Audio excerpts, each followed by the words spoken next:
16. Conquanto o irmão conheça de cor, acompanhe a leitura dele. Ou melhor, vamos todos juntos, com a nossa voz alta, ler esta escritura de João 3,16. Todos leiamos.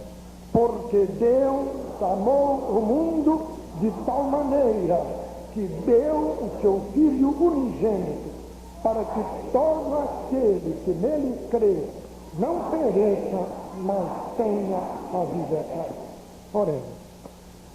Ó nosso Deus, nós te louvamos por teres feito o teu servo João, mais de 50 anos depois desse pronunciamento de Jesus, o teres feito se lembrar dele para registrá-lo no seu livro. Senhor, nós te louvamos, porque através dessa palavra de Jesus, nós sabemos que crendo nele somos seguramente salvos. Nós te louvamos porque milhões e milhões de pecadores têm se convertido, têm sido salvos através da pregação baseada em João 3,16. Nós te louvamos, ó Deus, porque nesta noite, essa promessa de Jesus, qual seja de vida eterna ao crente nele, nos orientará nesta pregação. Nós te louvamos, ó Deus, pela vitória dos teus servos que nesta noite conseguiram trazer os seus amigos. Galardoa, Senhor, esses teus servos, permitindo-lhes a alegria de verem os seus convidados, rendendo-se a fé no teu bendito Filho. Sim, ó Deus, e nós te pedimos por esses amigos visitantes. São almas preciosas, em favor das quais o teu bendito Filho também espargiu na cruz do Calvário seu sangue divino. Que essas pessoas, ó Deus, ouvindo a tua palavra nesta noite, sentindo desejo de vida eterna, resolvam com sinceridade de coração confiar no teu bendito Filho. Ó Deus, que os teus servos, tendo ouvido a prédica desta noite, se disponham a te servir com mais fidelidade ainda. Tudo nós te pedimos e por tudo te agradecemos, em nome de Jesus Cristo, a verdade que liberta da mentira religiosa. Amém. E todos podem sentar.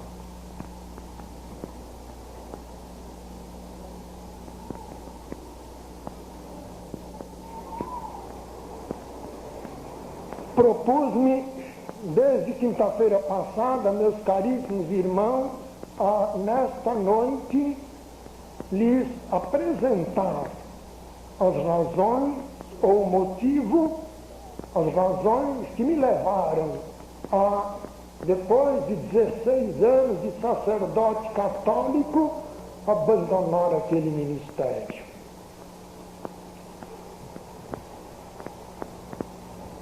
Meu prezado amigo visitante, se alguma frase minha chocá-lo, não se aborreça. Seja inteligente. Procure analisar o que você ouviu.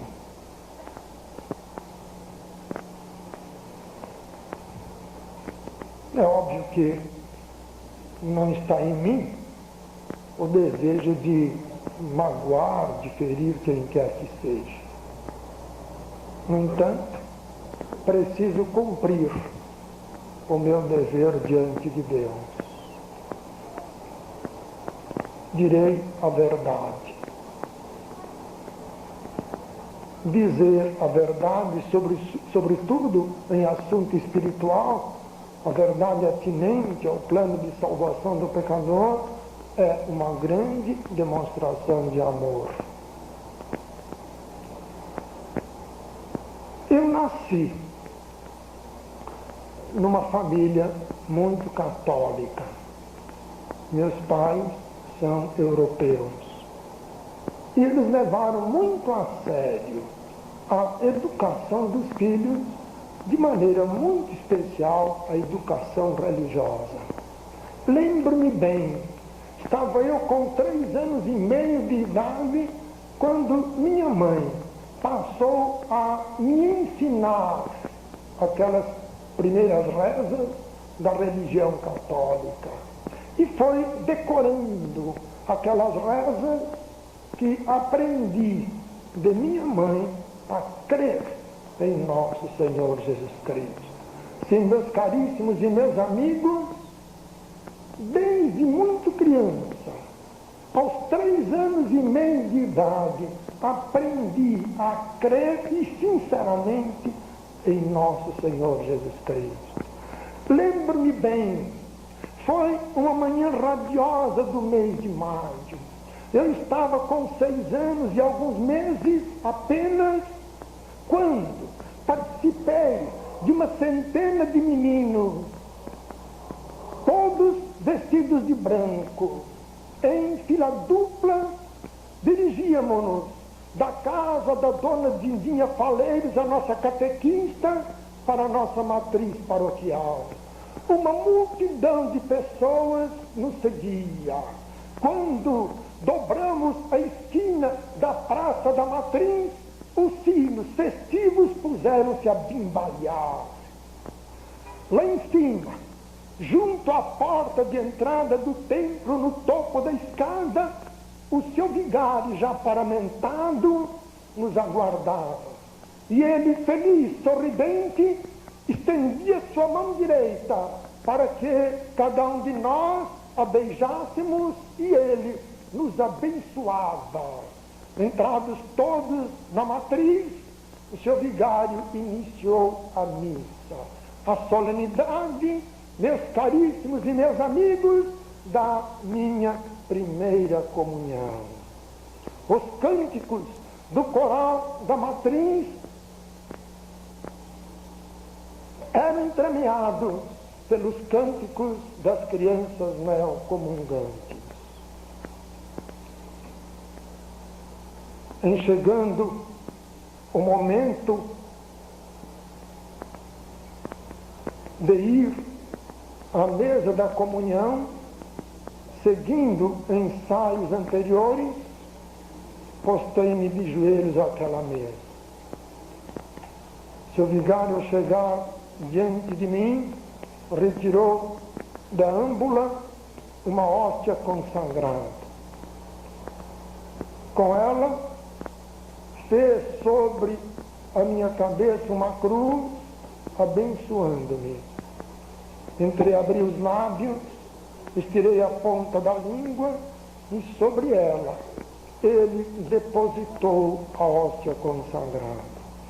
Eu a salivei, tendo o cuidado de não tocá-la nos dentes, que seria um grande pecado. Engolia, certo, crendo que estava recebendo o próprio Jesus Cristo, Deus, o próprio Jesus Cristo com seu corpo, sangue, alma e divindade, tão real na hóstia como real no céu. Segundo me ensinaram, a hóstia consagrada não entra no processo normal de digestão, mas localiza-se no coração do comungante. E crendo assim, que naquela hóstia localizada em meu coração, ali estava nosso Senhor Jesus Cristo, meus caríssimos e meus amigos, na pureza da minha infância, eu lhe clamei por salvação eterna. Sim, desde muito menino, preocupava-me com esta salvação. Meu prezado amigo, você tem pensado neste assunto da sua salvação eterna? Talvez você se preocupe com tantas coisas da terra, até com seu trabalho, com seu ganha-pão, com a sua família. Talvez você se preocupe com futilidade, com passeios, distrações, futebol, novelas, cinema. Mas o meu prezado amigo visitante tem se preocupado com a sua salvação eterna. Você não é um animal irracional. Prezado amigo, você não é um bicho. E eis a solene pergunta de Jesus Cristo: pois que aproveita o homem ganhar o mundo inteiro se perder a sua alma? Meu prezado amigo, que lhe adiantaria conseguir todas as vitórias na terra, desfrutar de todas as regalias humanas, se ao partir desse mundo você o fizesse perdido e perdido por toda a eternidade ficará? O que lhe adiantaria ainda, prezado amigo, padecer todos os sofrimentos, curtir todas as dores e com resignação se continuar a padecer por toda a eternidade no inferno? Pois que aproveita o homem ganhar o mundo inteiro se perder a sua alma? É a solene e sempre oportuna pergunta de nosso Senhor Jesus Cristo. O prezado amigo tem se preocupado com a sua salvação eterna? Num domingo, faz uns 2 anos da minha primeira comunhão, numa missa, o senhor vigário contou-nos um fato e deu-nos uma explicação. Ele disse que há séculos passados, lá em Paris, na França, no convento de Paris-le-Monial, Jesus Cristo por muitas vezes apareceu uma freira, Margarida Maria Lacoque. Depois, por Pio XI, transformada em Santa Margarida Maria Lacoque, cuja festa litúrgica a religião celebra aos 17 de outubro de cada ano. Aparecendo aquela freira, nosso Senhor Jesus Cristo portava o coração fora do peito, e o coração rodeado pela coroa de espinhos e encimado por labaredas de fogo. E ao aparecer por diversas vezes, ou por muitas vezes, a freira Margarida Maria Lacoque, nosso Senhor Jesus Cristo disse que garantia, daria salvação eterna ao devoto do seu sagrado coração, que cumprisse esta devoção de receber a hóstia consagrada em honra dele na primeira sexta-feira do mês de 9 meses consecutivos. Ele prometeu vida eterna, salvação eterna, sob esta condição: que o devoto do seu coração recebesse em comunhão a hóstia consagrada, nem qualquer sexta-feira do mês, mas na primeira sexta-feira do mês, e de 9 meses consecutivos, sem qualquer interrupção. A sexta-feira seguinte era a primeira sexta-feira do mês de junho, por sinal, mês este consagrado de maneira particular ao Sagrado Coração de Jesus. E às 5:30 da manhã, lá me encontrava eu na fila do confessionário, porque, confessando-me ao nosso sacerdote, queria, por ocasião da missa das 7 horas, recebendo a hóstia consagrada em honra do Sagrado Coração de Jesus, começar o ciclo dessas 9 primeiras sextas-feiras.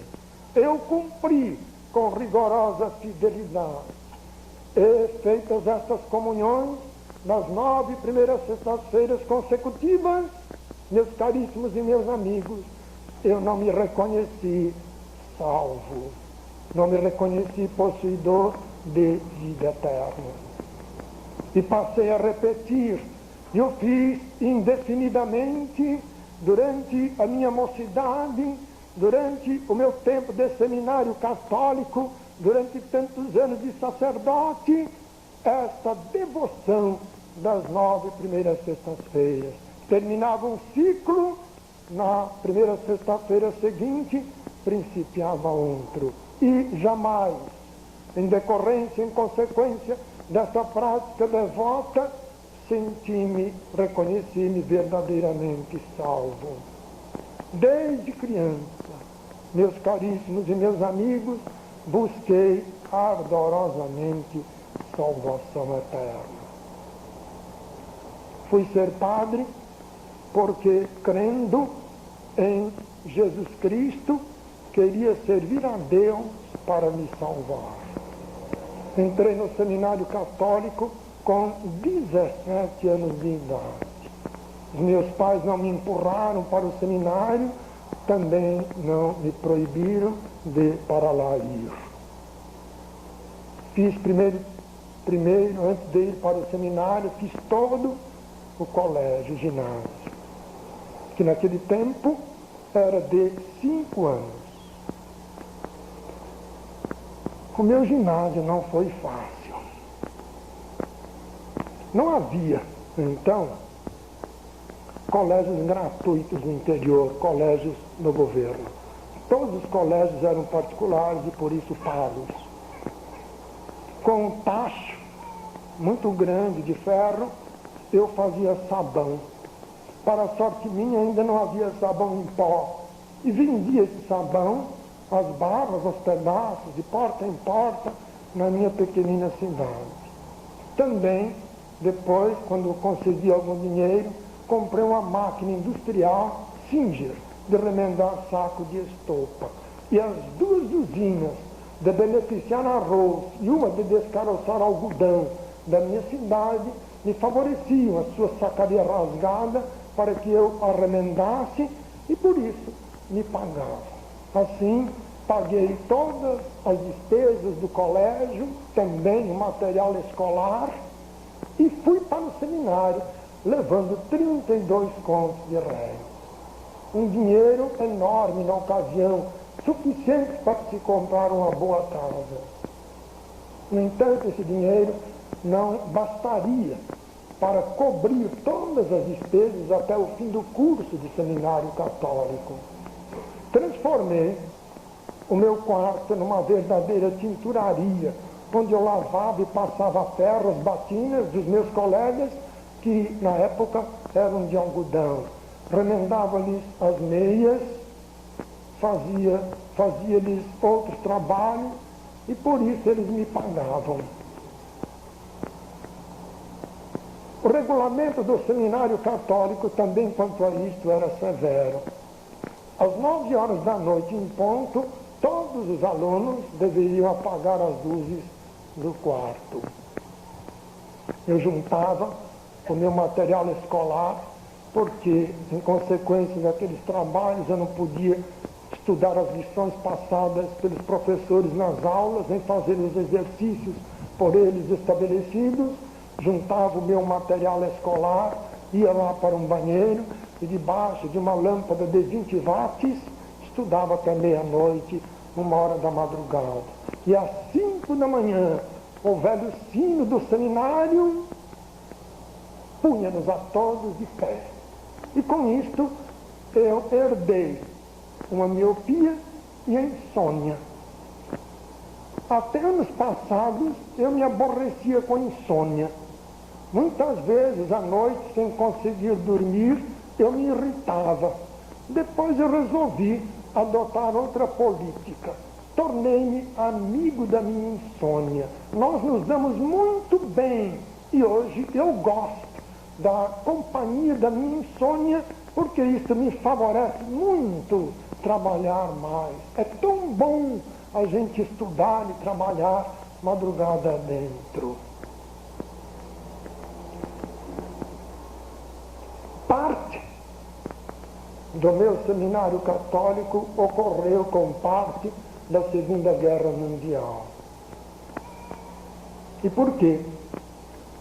O arcebispado católico de São Paulo tinha que mandar todo o seu dinheiro para o Papa Pio XII ajudar as forças totalitárias do eixo. Nós passávamos fome. Embora eu tivesse meu dinheirinho, não tinha o que comprar. E o seminário proibia a gente sair à rua para comprar qualquer coisa. Os colegas, cujos familiares residiam na capital, eram toda semana tinham pelos seus pais com fartos lanches suficientes para a semana inteira. E nós, que não tínhamos ninguém na capital, tínhamos que suportar a dureza. Muitos dias seguidos, o café da manhã, o almoço e a ceia da tarde se reduziam a uma banana distribuída ao meio-dia, que eu comia com casca e tudo. E depois eu saía por ali a observar, a verificar se encontrava alguma casca de banana atirada fora. E sempre encontrava. Sim, meus irmãos e meus amigos, eu comi muita casca de banana. No auge da fome, eu cheguei a mastigar água para ter a sensação de estar mastigando alguma coisa. Conto estas coisas e devo confessar aos irmãos e amigos, é verdade, eu não sou melhor do que ninguém. Todo mundo aqui é muito melhor do que eu. Não sou melhor do que ninguém. Mas nunca me contrariei por enfrentar todas essas vicissitudes, esses sacrifícios. Eu conto esses fatos para frisar o seguinte: enfrentei toda esta dureza firme no meu propósito de ser padre, porque como padre eu queria me salvar. A minha turma era de 62 rapazes no primeiro ano. Começamos o seminário católico, o curso superior, com 62 rapazes. Apenas 8 desses 62 se ordenaram sacerdotes. Dos 62, apenas 8. Eu enfrentei todas essas lutas sem qualquer esmorecimento, porque eu queria ser padre, a fim de, como sacerdote, obter salvação eterna. Terminado o meu curso do seminário em São Paulo, fui ordenado no dia 8 de dezembro de 1949, em Montes Claros, no norte do estado de Minas Gerais. Lá trabalhei durante 2 anos e em janeiro de 1960 fui levado para o Recife, em Pernambuco, onde trabalhei durante 8 anos, sobretudo dirigindo obras sociais, dirigindo orfanatos e asilos de velhos. À frente desses orfanatos, criei mais de 2.000 órfãos desamparados, e à frente daqueles abrigos de velhos, eu amparei tantos anciãos desvalidos. Procurava me esmerar no cumprimento dessas minhas responsabilidades, porque, praticando esta caridade, eu queria merecer salvação eterna. Em outubro ainda, fui pregar no Recife e fiz questão de, numa tarde, andar por aquelas ruas centrais da capital pernambucana, a me recordar de tantos anos passados, quando por aquelas mesmas ruas eu andava tendo dentro dos meus sapatos pedrinhas que feriam os meus pés. Sim, meus caríssimos e meus amigos, de propósito, por penitência, eu colocava dentro dos meus sapatos pedrinhas, porque, ferindo os meus pés, eu queria, com a minha dor, com o meu sangue, merecer salvação eterna. Sim, eu procurei, eu busquei, sôfrega e sofridamente, no exercício honrado do meu sacerdócio, salvação eterna. Em Pernambuco, tive, dentre tantos outros, um grande amigo, Dom Ricardo Vilela, antigo bispo de Nazaré da Mata. Desde que nós nos conhecemos, ele passou a me honrar com a sua preciosa amizade. Até hoje, dele me recordo com saudades. Recordo-me com saudades das nossas longas palestras, sempre em torno de assuntos nobres e elevados, através das quais ele muito me ensinou Toda vez que Ricardo Vilela ia ao Recife, visitava-me.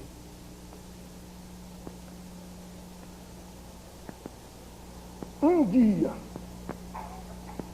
recebi a notícia de que ele, enfermo, estava hospitalizado no Hospital do Centenário, no Recife. Logo fui visitá-lo. Ele me disse, na sua conversa: Padre Aníbal, não sairei vivo daqui.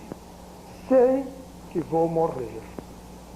Quero me preparar muito bem para morrer. Quero que você ouça as minhas últimas confissões. Irmãos, eu senti um nó na garganta.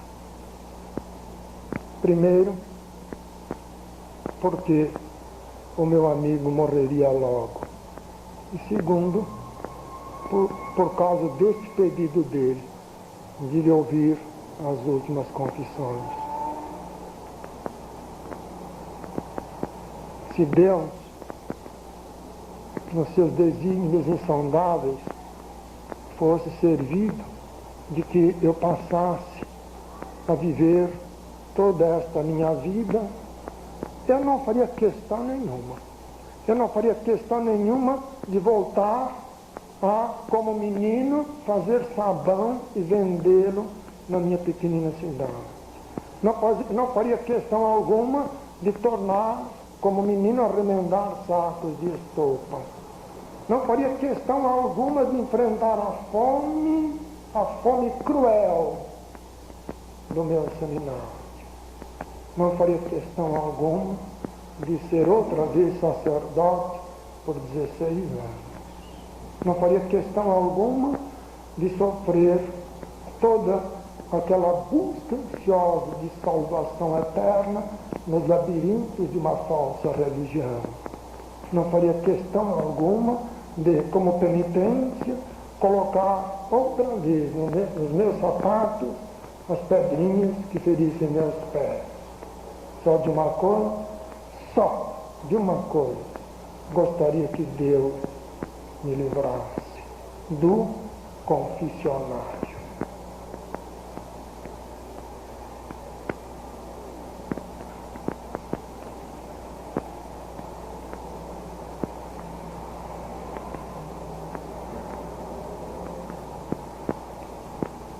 Dada a minha antiga experiência religiosa como sacerdote, e mais ainda, de confessor, sei que sou um pregador diferente. Não melhor do que os outros, diferente. Reconheço-me também uma pessoa não alegre.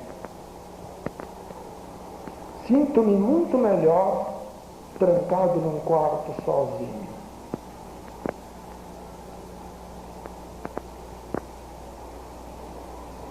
É o resultado daqueles cruéis embates do passado. Não sou uma pessoa alegre. Muitas pessoas têm feito esta observação verdadeira. A gente nota que de quando em quando o irmão parece que passa sobre o irmão uma nuvem de tristeza. É verdade. Sabem por quê?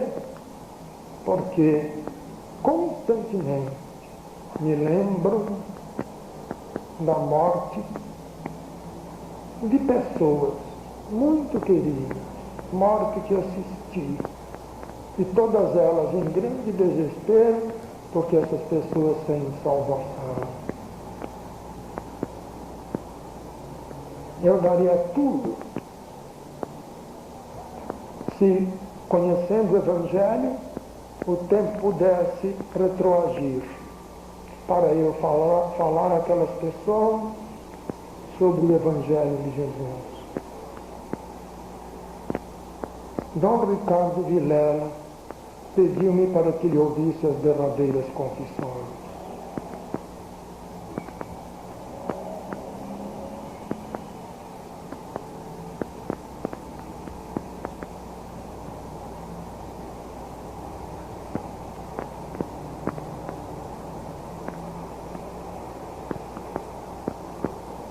Ele era uma consciência delicada, uma alma de escola. Segundo a religião católica, a pessoa, quando vai se confessar ao sacerdote, deve se preparar. E nessa preparação, a pessoa precisa fazer um exame de consciência, procurar a se recordar dos pecados cometidos, depois da última confissão bem feita, com o coração aberto, contá-los todos ao sacerdote confessor. Dom Ricardo Vilela passou muitos dias pensando na vida dele, desde criança. E conforme se recordava de pecados por ele cometidos, anotava-os em folhas de papel almaço. Sobre alguns, ele registrou também as circunstâncias em que ele os praticou. E aquela relação dos pecados do bispo cobriu muitas folhas de papel almaço. E agora, em confissão, ele me leu tudo aquilo. Dom Ricardo Vilela cria em Jesus Cristo. E esta foi uma confissão longa, triste, dolorosa. Nós misturamos as nossas lágrimas. Dele é chamada absolvição. Todos os dias visitava-o e todos os dias ele queria se confessar e efetivamente se confessava lendo aquela mesma lista de pecados e eu, a todos os dias, lhe repetir a absolvição. E o bispo nunca se sentiu seguro do perdão de Deus. A religião ensina que, lá no confessionário, o sacerdote só pode perdoar a culpa ou a malícia do pecado.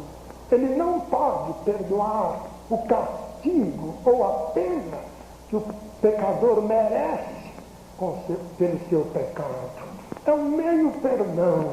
Já se vê, caríssimos e amigos, que se é meio perdão, não é perdão algum. Por isso que o católico fervoroso, quanto mais se confessa ao sacerdote, mais desesperado é. Dom Ricardo Vilela não se reconhecia perdoado por Deus, por isso todos os dias me confessava os mesmos pecados. Uma tarde, quando cheguei lá no Hospital do Centenário, ele agonizava. Sentei-me junto da cama dele, tomei-lhe a mão direita entre as minhas mãos e fiquei ali. Ele tinha tido um corpo atlético, robusto, agora reduzido ao monte de ossos sem carne. A doença sugara-lhe todas as carnes. Todos os sinais da morte próxima: nariz afilado, olhos envidrados, unhas e lábios roxos, debilíssima respiração. De quando em quando ele procurava falar alguma coisa, mas apenas movia levemente os lábios. O meu amigo partia. Com quanta saudade nesta hora eu me lembro dele. Ele foi um bispo dinâmico, correto, de vida íntegra, limpa. Tudo fizera para cumprir os seus deveres de sacerdote e depois de bispo. O meu amigo partia.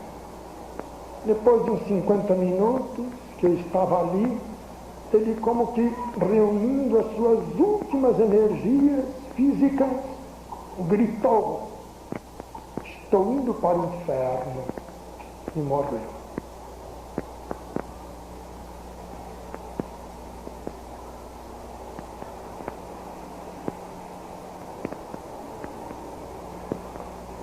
Enxuguei-lhe as duas últimas lágrimas.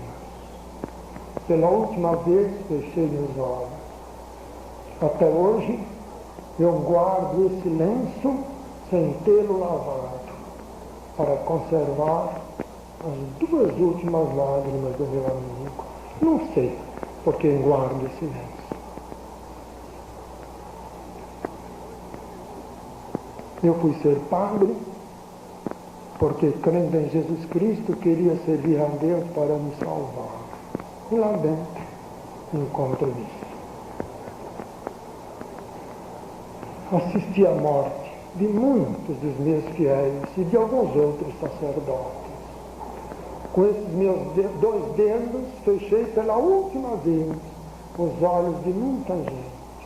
No meu coração eu carrego os últimos segredos de tantas pessoas.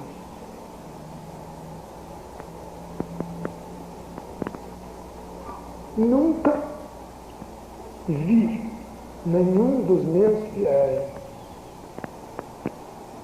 partindo seguro da sua salvação eterna. Em novembro de 1977, há 5 anos e pouco, há 6 anos já, uma incumbência muito especial me levou a Roma, a falar com o Papa Paulo VI, o pontífice reinante na época. A audiência estava marcada para 10 minutos, ele a fez prolongar-se para 1h45. Depois de me ter exposto o motivo da minha ida à presença dele, fomos conversar sobre outros assuntos, de maneira muito especial sobre o Evangelho. É evidente, meus caríssimos e meus amigos, que eu não perderia esta oportunidade de falar do Evangelho para o Romano Pontífice. Eu me compadeci intensamente dele, porque, marcado pela dor, ele sofria de uma pavorosa artrose que lhe causava pungentes dores. Com dificuldade, ele conseguia se levantar de uma cadeira ou se sentar sobre ela. Quando eu cheguei, ele estava de pé, eu o ajudei a sentar-se. E quando eu fui sair, ele quis se pôr de pé e eu o ajudei a se levantar. Disse-lhe desta segurança, desta paz que o crente tem, paz com Deus, esta certeza do céu, assim que partir pela morte deste mundo. Contei de um horrível acidente automobilístico que eu sofri no mês de julho de 1975, ocasião em que eu fiquei 30 dias inconsciente e por muitos dias eu agonizei. Dizem-me os meus familiares que nas minhas longas agonias, às vezes eu falava, e em geral falava sobre o céu. Agonizando não tinha outro assunto senão este, o céu. E supondo estar na presença de uma multidão a pregar a palavra de Deus, eu pedia para que fosse cantado o hino 508 do cantor cristão, o hino que fala sobre o céu. Eu contei isso a Paulo VI, e com seus olhos cheios de lágrimas, ele dizia: eu queria ter essa segurança de ir para o céu, mas eu não consigo entender que o pecador é salvo só pela graça de Deus, pela fé em Jesus Cristo, porque se o pecador com seu pecado ofende a Deus, o pecador há de merecer com seu sofrimento e com as suas obras a sua salvação eterna. Ele tem que pagar alguma coisa por haver ofendido a Deus com seu pecado. Ele não conseguia entender o Evangelho, que ensina a ser a salvação unicamente pela graça de Deus, essa salvação que nos é comunicada quando cremos verdadeiramente em Jesus Cristo. No dia 6 de agosto de 1978, quando ouvi no rádio a notícia da morte de Paulo VI, chorei de compaixão dele. Ele tinha tanto medo de morrer, que pelo menos por 4 vezes, em discursos públicos, ele revelou esse pavor da sua morte. E no dia que ele completou 80 anos de idade, que foi em setembro de 1977, no seu discurso diante de todos os embaixadores credenciados no Vaticano, ele repetiu essa informação sobre o seu medo de morrer e pediu aos fiéis católicos do mundo inteiro que rezassem por ele. E meus caríssimos e meus amigos, eu fui ser padre para obter salvação eterna. E lá dentro nem o Papa é salvo. Tanto assim que o Papa não é salvo, isso é reconhecido. Pois, quando morre um sumo pontífice, os sacerdotes do mundo inteiro rezam missa pela salvação da alma dele.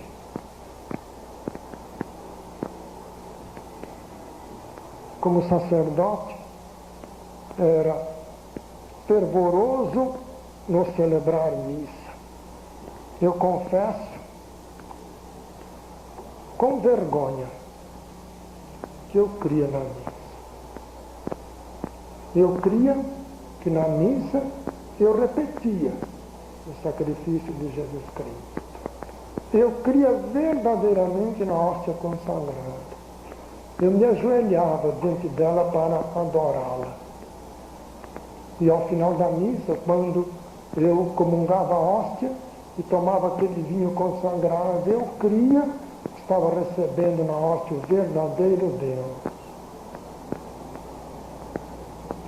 Quando sacerdote em Pernambuco, um rico proprietário resolveu lotear uma grande gleba ali junto de Beberibe, onde hoje é o bairro do Cajueiro. Ele doaram uma quadra inteira no centro do loteamento, a Arquidiocese Católica do Recife, e se comprometeram com o arcebispo de edificar ali a primeira matriz da paróquia. Eles elaboraram um programa extenso para a inauguração daquele loteamento, das vendas daqueles lotes. E fazia parte desse programa a celebração de uma missa pelo arcebispo, às 4 horas da tarde, naquele domingo. A última hora, surgindo imprevisto, o bispo não pôde ir e me pediu que o substituísse. E lá fui eu. Quando cheguei lá no loteamento, havia uma multidão de pessoas e no centro daquela quadra doada à Arquidiocese Católica estava uma mesa que me serviria de altar. Terminei de prepará-la, paramentei-me e comecei a missa. Num instante apropriado, eu proferi uma curta locução de 7, 8 minutos, sobretudo enaltecendo o empreendimento daquele cidadão e me congratulando com os futuros moradores dali. No instante da chamada consagração, que é aquele momento em que aquela hóstia e aquele vinho se transubstanciam, segundo o termo técnico da religião, verdadeiramente em Jesus Cristo, Deus e homem, uma banda de música rompeu o hino nacional. E houve aquele foguetório, como habitualmente ocorre nessas festas populares da religião. Eu interrompi a missa, aguardando a volta do silêncio para prosseguir a sua celebração. Eu estava ali de pé, com as minhas mãos postas, olhos semicerrados, adorando o meu Cristo da hóstia. Ocorre uma rajada de vento que carregou a hóstia distante. Fiquei perplexo. Não sabia qual seria a melhor decisão. Segundo o ensino da religião, nenhum leigo pode tomar em suas mãos a hóstia do sacerdote celebrante. No caso, eu, que deveria ir à procura do meu Cristo. Por outro lado, eu achava ser muito ridículo sair eu a correr atrás da hóstia, eu coberto com todos aqueles paramentos. Estava ali indeciso, pensando qual seria a melhor solução. A religião católica estabelece rigorosas leis em torno da hóstia consagrada. Se porventura uma pessoa, ao comungar a hóstia, vomita, o sacerdote é obrigado a separar a hóstia do vômito e ele mesmo engoli-la.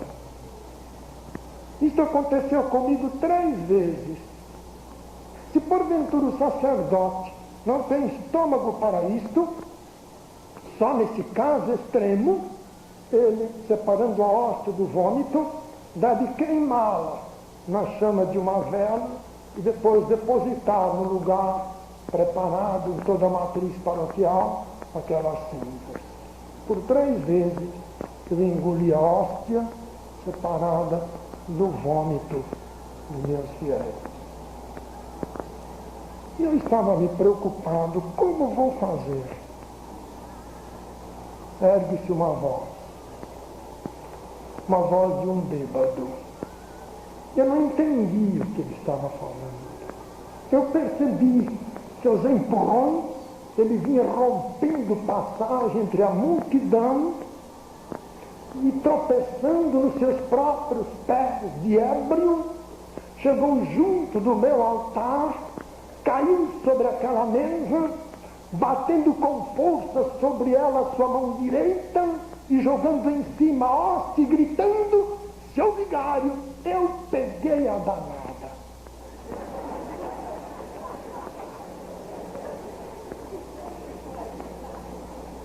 Meus irmãos e meus amigos, eu tenho vergonha de dizer que nem isto abalou a minha fé na missa e na hóstia. Nem isto. Só muitos anos depois, havendo eu já entendido a inutilidade da missa e a aberração da hóstia, Deus permitiu que acontecesse um outro fato, ainda mais horripilante do que este. E com este outro fato, o meu coração se desapegou da missa e da hóstia.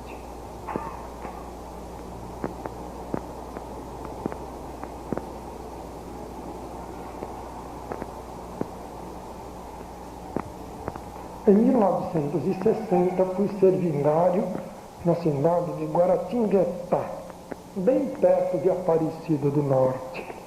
O que eu escrevi nesse livro, a Senhora Aparecida, foi o que os sacerdotes da própria Basílica me disseram.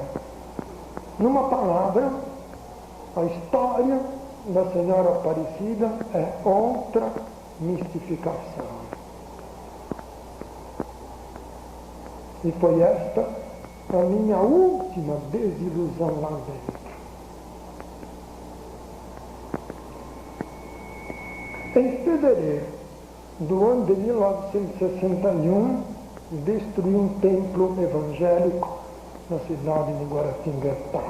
Não suportava os crentes.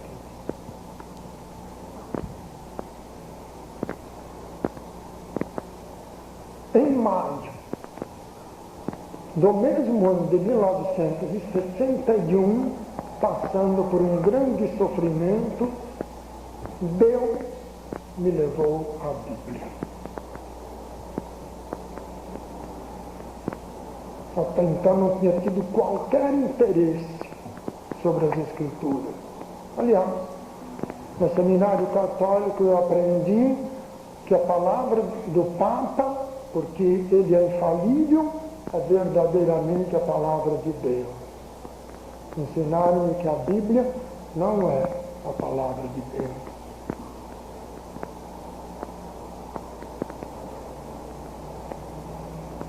Lendo a Bíblia, o livro de Jó, foi o primeiro livro das Escrituras que eu li, este. Lendo o livro de Jó, o Espírito Santo me levou a crer nas Escrituras como a palavra santa, infalível, inerrante, indeficiente de Deus nosso Senhor. E obviamente, crendo nelas assim, este Espírito Santo me levou a questionar a minha religião de padre.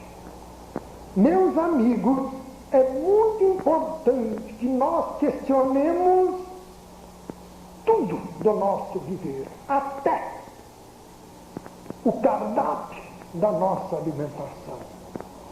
É mais importante ainda que nós questionemos aquilo que nós chamamos de nossa religião.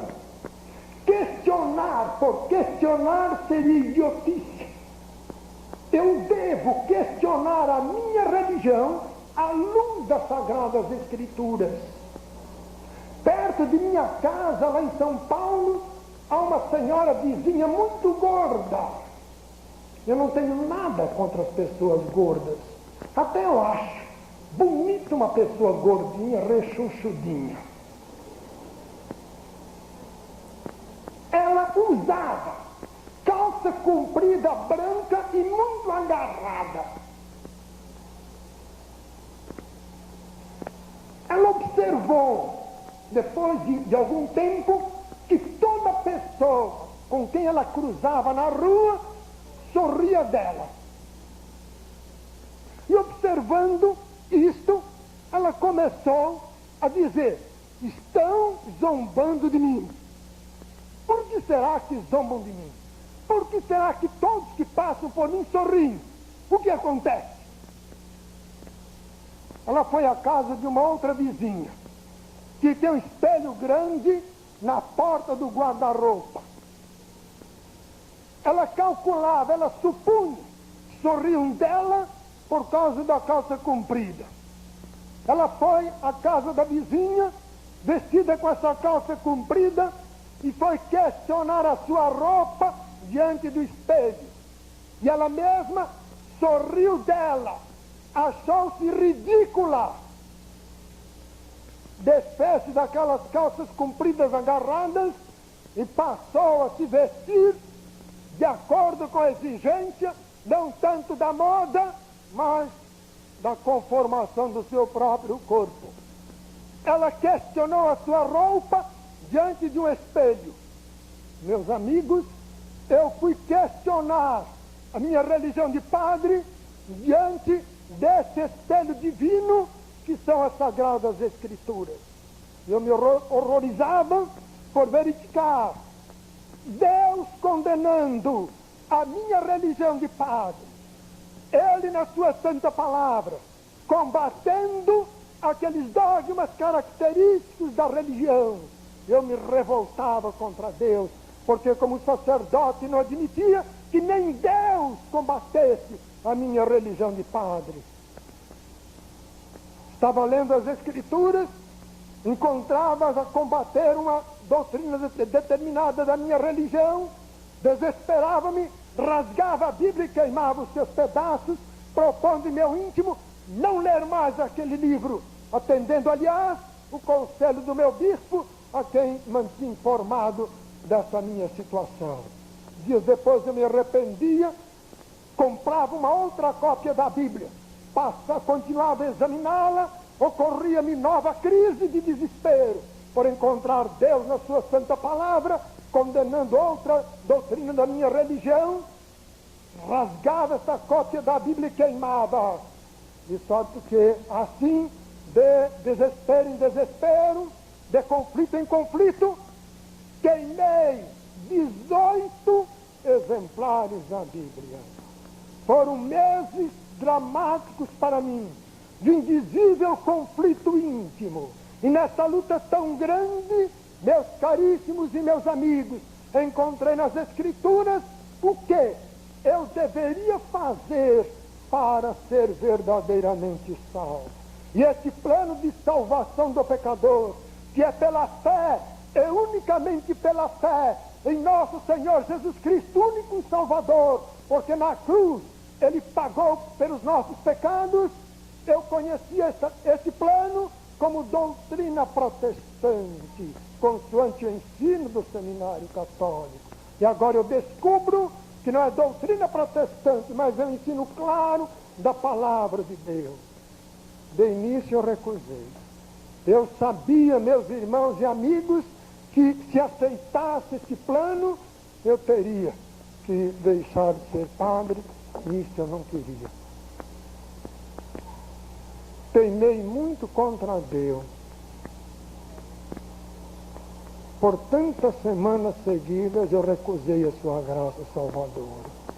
Queria ser salvo, e quando descobri o plano de salvação, eu recusei simplesmente por isso, porque não queria deixar de ser padre e abandonar a minha religião. E vejam, nesta altura do tempo, eu já não cria mais naqueles dogmas próprios da religião católica. As Escrituras destruíram todas aquelas minhas convicções católicas. Assim mesmo, não queria abandonar a religião, e muito menos o sacerdócio.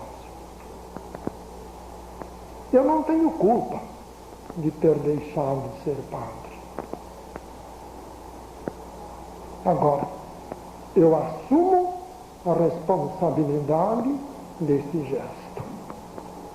Quem tem culpa é a palavra de Deus. Quem me tirou de lá foi a misericórdia de Jesus. É bênção dele. Agora, perante a sociedade dos homens, eu não recuso assumir toda a responsabilidade deste ato.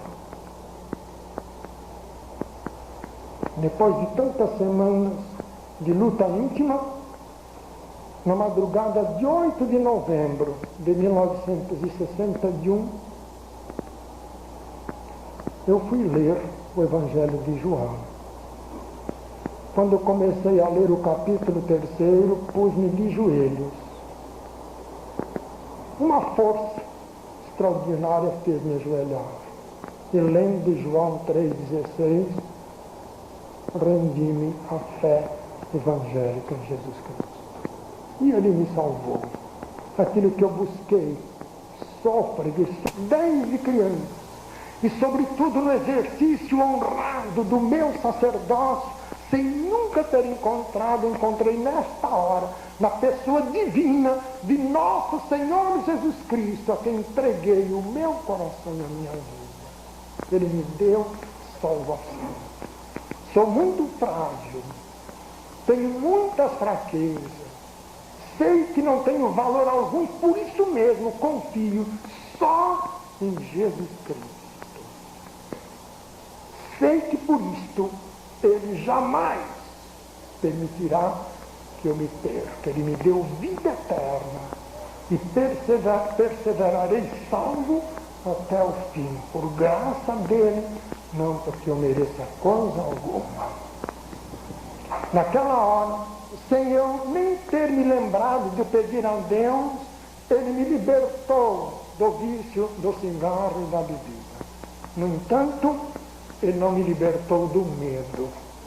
Eu tinha um grande medo de ser perseguido, de sofrer se deixasse tudo aquilo. E oprimido, terrivelmente oprimido pelo medo, fiquei lá dentro ainda 3 anos e meio. Os meus caríssimos irmãos podem imaginar o meu sofrimento, o meu conflito dramático durante todos aqueles longos meses, 3 anos e meio. Muitos anos depois é que eu vim entender porque Deus permitiu isso na minha vida. Quando eu me converti em 61, eu era ainda vigário em Guaratinguetá, do arcebispado de Aparecida do Norte. Em 1963, fui ser vigário na cidade de Orlândia, do arcebispado de Ribeirão Preto, também no interior do estado de São Paulo. Em novembro de 1964, quando havia chegado a hora de sair de lá, fui procurar o meu bispo. O arcebispo de Ribeirão Preto era o cardeal Agnello Rossi. De 1969 a esta parte, ele se encontra em Roma, depois de ter sido arcebispo da capital paulista. Ele fora meu professor no seminário católico e nós éramos muito amigos. Depois de alguns anos, como professor do seminário, ele fora eleito bispo e fora bispo no interior do estado do Rio. Enquanto eu estava em Pernambuco, nós sempre trocávamos cartas. Agora, em Ribeirão Preto, ele era o meu arcebispo.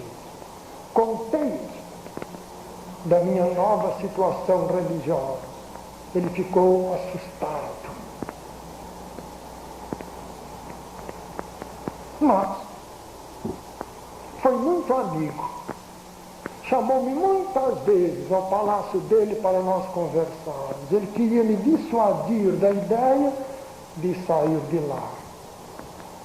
Quando eu recorria, apelava para as Escrituras, ele fugia. Com a Bíblia não queria nada. Falava-me tanto de Martinho Lutero, como se eu quisesse algo com Martinho Lutero.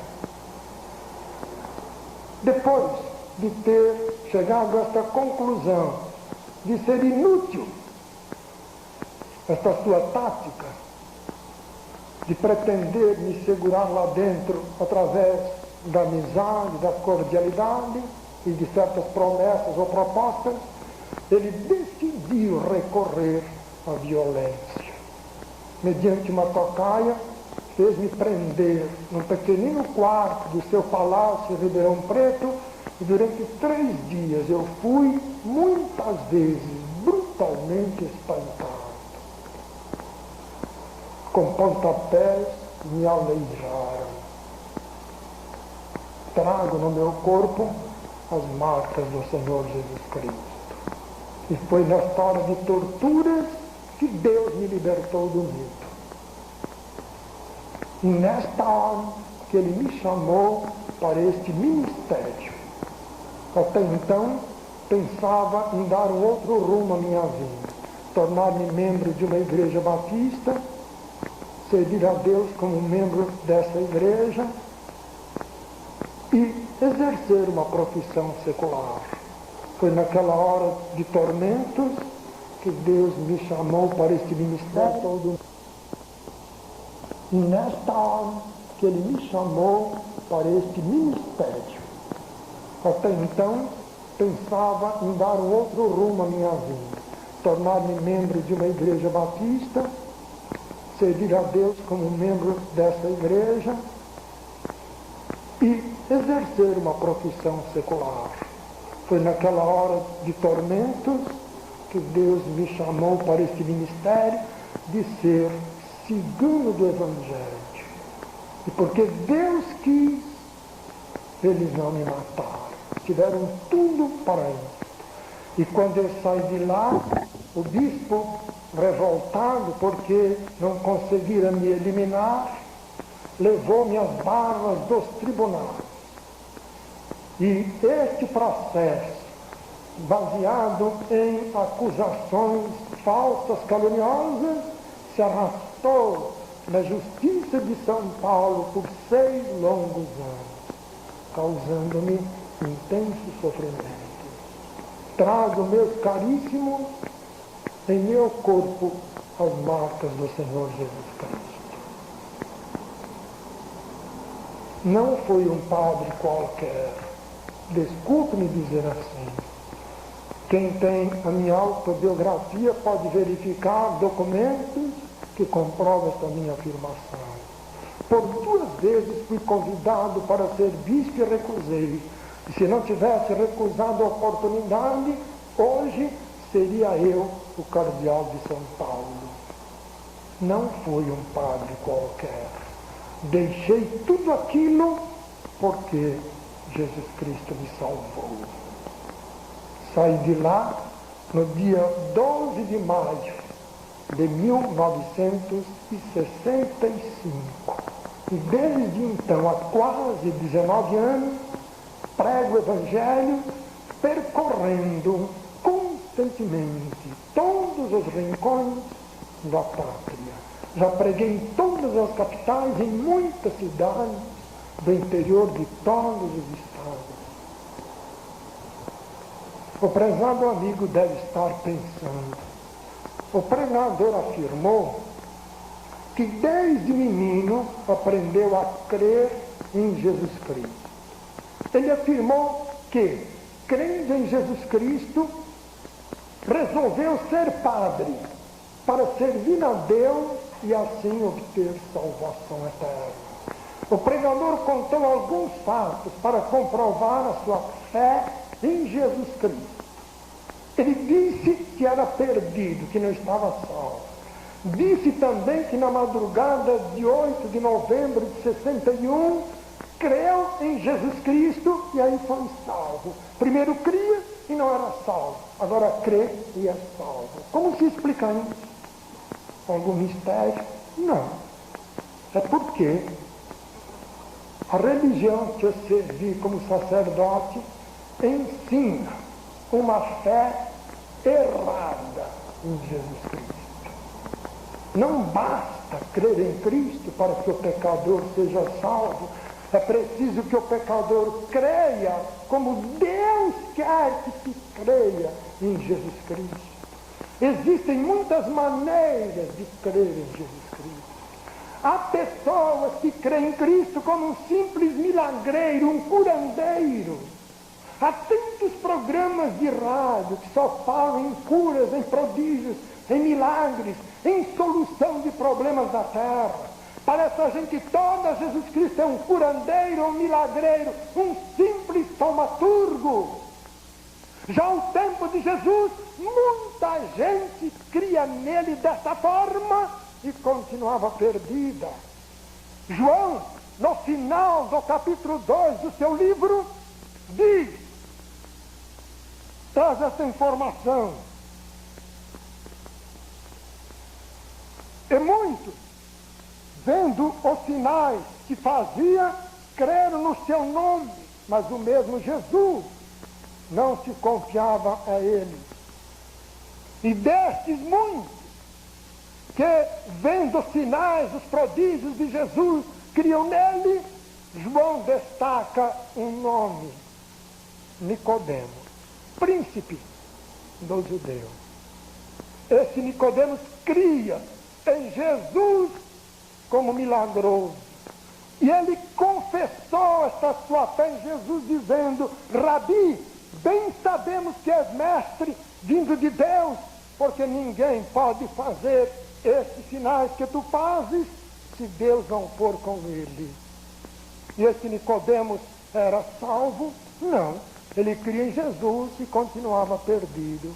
De sorte que Jesus lhe exigiu a experiência do nascer de novo, da regeneração ou conversão. Exigiu-lhe que cresce nele como verdadeiro Salvador espiritual, aquele que pode dar vida eterna. Uma vez, ele tem essa palavra tão dura sobre essa gente que crê nele como um curandeiro, disse: muitos me dirão naquele dia, no dia de juízo: Senhor, Senhor, não profetizamos nós em teu nome, e em teu nome não expulsamos demônios, e em teu nome não fizemos muitas maravilhas? Vejam, caríssimos e amigos, essas pessoas, porque creem em Jesus, no nome dele profetizam, no nome dele expulsam demônios, no nome dele fazem muitas maravilhas, muitos prodígios. No entanto, Jesus disse que lhes dirá abertamente: nunca vos conheci, apartai-vos de mim, vós que praticais a iniquidade. Existe outra maneira errada de crer em Jesus Cristo. É a maneira como os demônios creem nele. Tiago, no seu livro, lembra: tu crês que há um só Deus, fazes bem, também os demônios o creem e estremecem. Se, meus amigos, os demônios creem em Deus e continuam demônios. De resto, o primeiro a proclamar Jesus, Filho de Deus, foi um espírito maligno. Os demônios adoravam Jesus Cristo. Marcos nos diz: e os espíritos imundos, vendo-o, prostravam-se diante dele e clamavam, dizendo: tu és o Filho de Deus. E esses demônios, conquanto crescem em Jesus Cristo, continuaram demônios, porque a fé dos demônios é uma fé errada. E há outros que creem em Jesus Cristo de maneira hipócrita. Ele mesmo disse em Mateus 15, 7 em diante: hipócritas, bem profetizou Isaías a vosso respeito, dizendo: este povo honra-me com seus lábios, mas o seu coração está longe de mim. Mas em vão, inutilmente me adoram, ensinando doutrinas que são preceitos, mandamentos dos homens. Eis aí a condenação da fé chamada católica. Eu crio em Jesus Cristo, mas ao mesmo tempo cria em tantos preceitos, em tantos dogmas estabelecidos por homens. E essa minha crença nesses dogmas invalidava a minha fé em nosso Senhor Jesus Cristo, tornando-a falsa, errada.